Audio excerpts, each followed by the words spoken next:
আসসালামু আলাইকুম। এটাও পজিটিভ ভার্বের প্রশ্ন, এটাও পজিটিভ ভার্বের প্রশ্ন। কেমনে বুঝছো, কেমনে বুঝলে রে পজিটিভ ভার্বের প্রশ্ন?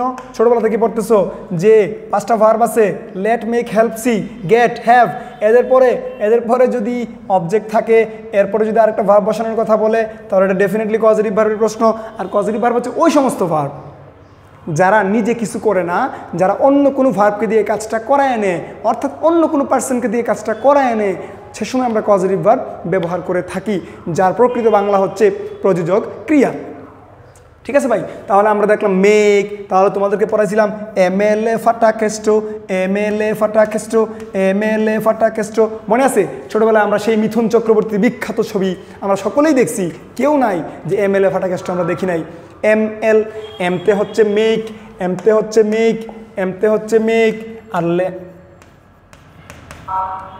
এলতে হচ্ছে লেট।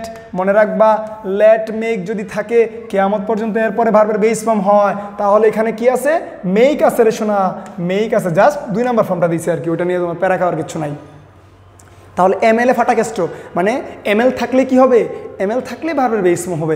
অবজেক্ট কে আছে?